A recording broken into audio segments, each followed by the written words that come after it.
नमस्कार दोस्तों। हम लोग शिक्षक भर्ती में हिंदी के विषय को आज इस क्लास में पढ़ाएंगे। बहुत ही बेहतरीन क्लास होगा ये, और यह क्लास है कारक या पदसर्ग पद, जिसको आप सभी जानते हैं। इसमें हम एमसीक्यू नहीं करवा रहे हैं, केवल थ्योरी बेस से ट्रिक बताएंगे कि किस कारक में क्या आपको दिखाई देगा, क्या पहचान है, जिसके माध्यम से आप बता सकते हैं कि वह जो है इस प्रकार का कारक है। तो ट्रिक के माध्यम से आज का क्लास हम अच्छे से बताएंगे, आपको ध्यान देना है साथियों। और बहुत ही बेहतरीन क्लास है ये, आप अच्छे से देखिए, पूरा वीडियो देखिए, तभी आपको समझ में आएगा। बीच में स्किप करने से समझ में नहीं आएगा। तो चलिए दोस्तों, क्लास स्टार्ट करते हैं। चलिए सबसे पहले इसमें देखते हैं कारक। क्या देखते हैं? कारक। तो कारक चिन्ह भी इसको बोला जाता है, विभक्ति भी बोला जाता है, और परसर्ग भी बोला जाता है। तो कारक कितने होते हैं भाई? 8 कारक होते हैं। तो हमने सब कारक का पहचान बताया हुआ है, सब कारक का पहचान चिन्ह है, और ट्रिक के माध्यम से ऐसा क्या रहेगा जिससे आप बता सकते हैं कि ये कौन सा कारक है। और इसका जो उदाहरण है या मैं एमसीक्यू है वो नेक्स्ट क्लास में लेकर आऊँगा। अभी केवल मैं पहचान ही बताने वाला हूँ इस कारक का। तो चलिए देखिए इसका पहचान क्या है। तो फर्स्ट है हमारे पास क्या है? कर्ता कारक। कौन सा कारक है भाई? कर्ता कारक है। इसका पहचान चिन्ह है ने या शून्य। अब ने का तो मतलब आप जानते हो, पर शून्य का मतलब नहीं जानते। शून्य का मतलब ये होता है कि कोई भी वाक्य दिया हुआ है, जैसे राम पढ़ता है दे देगा। क्या दे देगा? राम पढ़ता है। राम क्या करता है? पढ़ता है। इस प्रकार का क्वेश्चन है, तो इसमें विभक्ति क्या है? छिपा हुआ है ना। तो इसी को बोला जाता है कि ने कारक की पहचान के लिए वह कोई शब्द जो छुपा रहे। तो क्या चीज़ है आपका इसमें? विभक्ति क्या रहेगा आपका? विभक्ति चिन्ह ने या शून्य रहेगा। और ट्रिक रहेगा काम करने वाला से। किससे जी? काम करने वाला से कौन या किससे में क्वेश्चन करना है। जो काम कर, जैसे राम पढ़ रहा है, मान के चलिए। कौन पढ़ता है? तो राम। किससे पढ़ता है? तो पुस्तक से। तो यहाँ पे पुस्तक भी आ सकता है, राम पुस्तक पढ़ता है या राम पुस्तक से पढ़ता है। तो इस प्रकार के क्वेश्चन आएंगे। तो आपका ये ट्रिक है कि काम करने वाला से कौन या किससे प्रश्न करेंगे।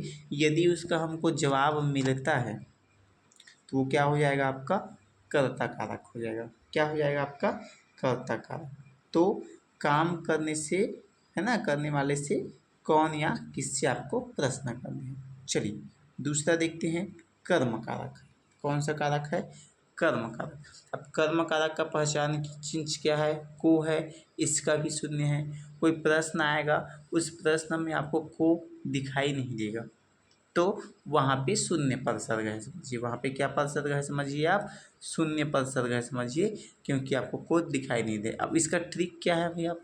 इसका जो ट्रिक है वो क्या है? तो फर्स्ट है जिस वाक्य में बुलाना, सुलाना, कोसना, पुकारना, जगाना, भगाना, ये सभी शब्द आए, तो वो सब शब्द क्या है? कर्म कारक है। आपको ध्यान देने हैं। यदि किसी वाक्य में इस प्रकार के शब्द आ रहे हैं तो वो वाक्य क्या होता है आपका? क्या होता है भाई? वो वाक्य आपका कर्म कारक होता है। दूसरा, यदि मारना का अर्थ पीटना हो तो वहाँ कर्म कारक है। जैसे मारो रे, इसको बोल देते हैं हम लोग। तो किसी लड़के को मारने के लिए बोल रहे हैं, तो मारना का अर्थ यदि पीटना हो रहा है तब वहाँ पे आएगा कर्म कारक। और मारना का अर्थ यदि शिकार करना हो रहा है, क्या करना हो रहा है? शिकार करना। जैसे किसी पक्षी का कोई शिकार कर देता है, उसको तीर से मारो बोल रहे हैं, पर मारना का अर्थ क्या होता है? वो शिकार कर रहा है, पक्षी का जन्म रोकना। तो जहाँ पे मारना का अर्थ शिकार करना हो, वहाँ पे कर्म और कर्ता दोनों कारक हो जाएगा। अगला है, इसी में फिर से आपको प्रश्न पूछना है। किस माध्यम से प्रश्न पूछते हैं? क्या या किसको से।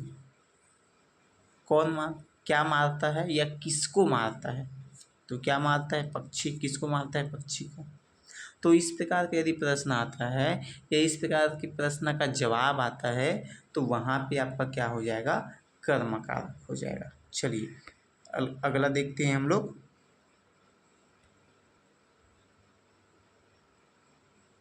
करण कारक सबसे बेहतरीन कारक है और जो बार बार पूछा जाता है वो करण कारक है। कौन सा कारक है भाई, करण कारक। पहचान चिन्ह देखो, केवल हम दो पढ़े थे, से और द्वारा, मतलब से और के द्वारा पढ़ते थे। केवल द्वारा भी पूछा जा सकता है, के जरिए, के साथ, के बिना, इस प्रकार के भी पहचान चिन्ह होते हैं, लेकिन ये कभी कभी पर रहते हैं। मुख्य रूप से आपका यूज हुआ कौन सा, से या के द्वारा। यदि आपको ऐसा लग रहा होगा कि इसका एथेंटिक सोर्स नहीं है तो वासुदेव नंदन का जो हिंदी का बुक है आप उस बुक को ढूंढिएगा, ये सब सोर्स उसमें उपस्थित है। ठीक है, अगला है इसमें ट्रिक क्या है, कोई साधन हो, माध्यम हो या कारण हो। जैसे राम साइकिल से बाजार जाता है तो से आया, या राम साइकिल द्वारा बाजार जाता है तो माध्यम क्या हुआ, साइकिल से, तो माध्यम क्या है, साइकिल। तो साइकिल यदि माध्यम है तो वहाँ पे क्या आएगा आपका, क्या आएगा, करण कारक आएगा। दूसरा, यदि प्रश्न में है भूख, प्यास, जाड़ा, आँख, कान, पाँव, इस प्रकार के यदि प्रश्न में शब्द आते हैं तो वो भी क्या बतलाता है, करण कारक की पहचान करती हैं। किस कारक की पहचान करती है, करण कारक की पहचान करती है। तो इस प्रकार से ये तीन कारक आपके सामने हो गया। एक बार इसका पहचान चिन्ह याद कीजिए, कर्ता ने कर्म को करण से, के द्वारा, बाकी और है के जरिए, के साथ, के बिना। तो तीन आपका क्या हो गया, पहचान चिन्ह भी याद हो गया, साथ में आपके जो छोटे छोटे ट्रिक्स थे वो भी याद हो गए। चलिए अगला देखते हैं, संप्रदान कारक। ये भी बहुत ही इम्पॉर्टेंट और महत्वपूर्ण रहता है। कौन सा कारण, संप्रदान कारण। ठीक है, तो चौथा है आपका संप्रदान कारक। इसका चिन्ह क्या है, को या के लिए। पहचान चिन्ह है आपका को या के लिए। जिसके लिए कुछ किया जाए या दिया जाए, जिसके लिए कुछ किया जाए या दिया जाए वहाँ पे संप्रदान कारक है। जैसे माँ ने खिलौना लाया, तो माँ ने खिलौना तो लाया है, क्या आया, माँ ने ना, राम को बोल देते हैं, राम को खिलौने दिए, राम को खिलौने क्या किए, दिए।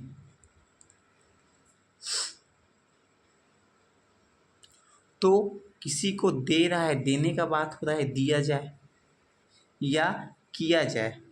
माँ ने खिलौना लाया, तो खिलौना लाया तो किसी के लिए कार्य ही तो कर रहा है, अपने बच्चे को देगा, अपने आस पड़ोस के किसी व्यक्ति को देगा, तो उसके लिए दिया या किया जाए, ऐसे वाले यदि शब्द आ रहा है तो वहाँ पे क्या हो जाएगा भाई, वहाँ पे आपका हमेशा क्या रहेगा, संप्रदान कारक रहेगा। कौन सा कारक रहेगा वहाँ पे, हमेशा संप्रदान कारक रहेगा।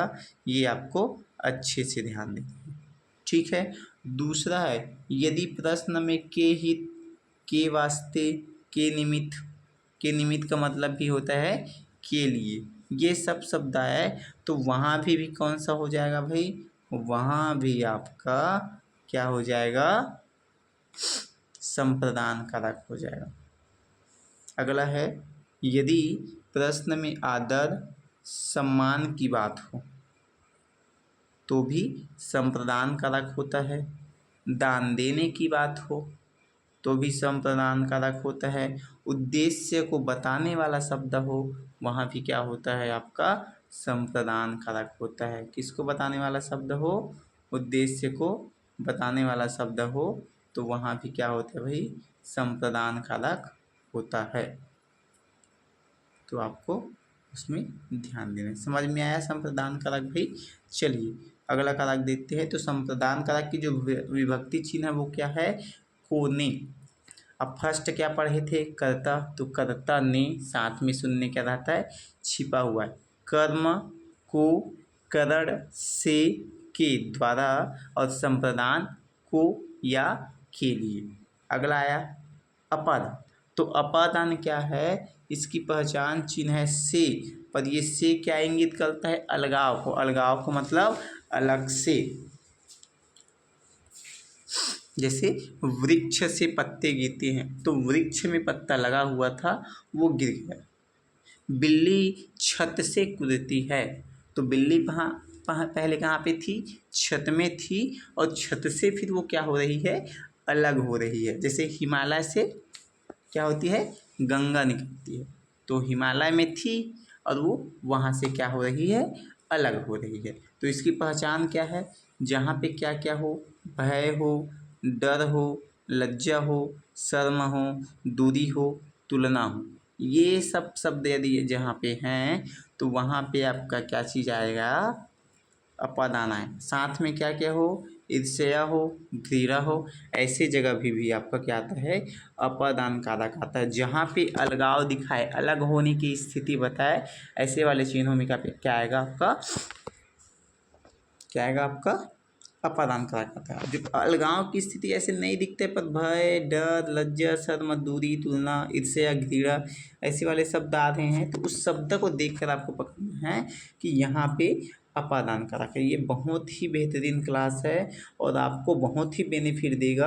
आप एक बार क्या कीजिएगा, यूट्यूब में इसका प्रैक्टिस करके देखिएगा। मैं वैसे प्रैक्टिस सेट करवाऊँगा कल, पर आप एक बार यदि आपको ऐसा लग रहा होगा कि इससे क्या फ़ायदा होगा, तो आप जितने ज़्यादा से ज़्यादा या कठिन से कठिन क्वेश्चन वाला एमसीक्यू लगा के देखना, ये सब शब्द आपको अच्छे से दिखाई देगा। चलिए भाई, अगला कारक है आपका संबंध कारक।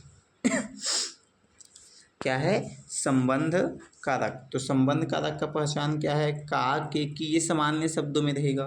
का, के, की, और सर्वनाम के साथ। किसके साथ जी? सर्वनाम के साथ। यदि रा, दे, री, ना, ने, निया, जैसे उसने,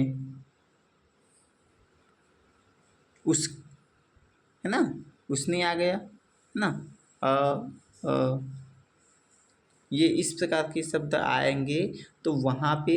और जैसे रा, दे, री में हमारी, हमारे, हमारा, ये शब्द आ रहा है कि नहीं आ रहा है? तो ये किसके साथ में आ रहा है? ये हम तो सर्वनाम है ना भाई, तो सर्वनाम के साथ में जुड़ा हुआ, ये उस तो सर्वनाम है, तो उसके साथ में जुड़ा हुआ, सर्वनाम के साथ में यदि जुड़ा हुआ शब्द आए तो वहाँ पे क्या होता है? वो संबंध कारक होता है। क्या होता है? संबंध कारक। इसके साथ में और क्या है? अधिकार, कर्तव्य, कार्यकरण, मूल भाव, परिणाम आदि शब्द आए तो वहाँ भी क्या होता है? संबंध कारक होता है। साथ में वाला या वाले प्रश्न, किसी प्रश्न में, जैसे दूध वाले ने कहा, या दूध वाले ने कुछ लिया दिया, सब्जी वाले ने, ऐसे शब्द आए जहाँ पे वाला या वाले प्रश्न हो या शब्द हो, वहाँ पे संबंध कारक होता है। क्या कारक होता है? वहाँ पे संबंध कारक होता है। तो इस प्रकार ये 6 कारक हो गया। इसका भी विभक्ति एक बार फिर से देख लीजिए। संप्रदान का क्या होता है? को, के लिए। अपदान का होता है से, और संबंध का के, की, रा, रे, री, और ना, ने, नी। एक बार पुनः रिपीट कीजिए। फर्स्ट क्या था आपका? कर्ता कारक, जिसका क्या था? ने या शून्य। फिर कर्ता कारक के बाद क्या आया? कर्म कारक, तो कर्ता ने कर्म को। फिर क्या आया? करण कारक, तो करण कारक में क्या है? कर्ता ने कर्म को करण से या के द्वारा। फिर संप्रदान के लिए क्या आया? को, के। अपदान के लिए से, कैसा वाला से? अलगाव की स्थिति में। और संबंध के लिए का, के, की, और सर्वनाम के साथ में रा, रे, री, ना, ने, नी, इस प्रकार के शब्द आएंगे। चलिए, एक और 2 बचा है, पर एक ही ज़्यादा महत्वपूर्ण है। संबोधन वाला तो उतना महत्वपूर्ण। तो अधिकरण कारक देखते हैं। क्या देखते हैं भाई? अधिकरण कारक। इसका पहचान क्या है? में और पर। में पर तो रहेगा ही, साथ में। यदि शब्द में भीतर में आए, ऊपर में आया, किनारे, आश्रय, यहाँ वहाँ। और सबसे महत्वपूर्ण है समय की बात हो। किसकी बात हो भाई? समय की बात हो, तो वहाँ आप हमेशा क्या लगाएंगे? अधिकरण कारक लगाएंगे। समय में क्या रहेगा? घंटों की बात हो, दिनों की बात हो, सप्ताहों की बात हो, महीनों की बात हो, सालों की बात हो। जैसे राहुल 2 सालों के बाद आ रहा है, साल की बात हो रहा है। तो इस प्रकार से यदि शब्द आए तो वहाँ पे हमेशा आपका अधिकरण कारक होता है। कौन सा कारण होता है भाई? अधिकरण कारक होता है। विभक्ति चिन्ह क्या है आपका? में है और पर है। संबोधन के लिए हमने नहीं लिखा है यहाँ पे, क्योंकि संबोधन के लिए अरे, ओ, अहे ये सब सामान्य शब्द या संबोधित चिन्ह रहता है, इसलिए उसको बताना बहुत ज़रूरी नहीं है, क्योंकि उसको आप आसानी से समझ सकते हैं। इस प्रकार आज हमने जो कारक है या उपसर्ग है, इसके महत्वपूर्ण ट्रिक के साथ इस वीडियो को हमने कंप्लीट करवाया है। आप यूट्यूब में या आपके पास प्रैक्टिस सेट होगा, उसके माध्यम से आप अच्छे से इस वीडियो को एक बार पुनः देखिए, नोट्स कीजिए और उसके बाद प्रैक्टिस कीजिए। बहुत ही सुंदर और हर क्वेश्चन आपको बहुत ही आसानी से बन जाएगा। याद रखिएगा दोस्तों, यदि किसी भी एग्ज़ाम को आपको क्वालिफाई करना है तो क्वालिफाई में थ्योरी प्लस एमसीक्यू और साथ में प्रैक्टिस सेट करना बहुत ही ज़रूरी होता है। चलो धन्यवाद साथियों, और इसी प्रकार हमारे वीडियो को लाइक, सब्सक्राइब और कमेंट करते रहेंगे। धन्यवाद।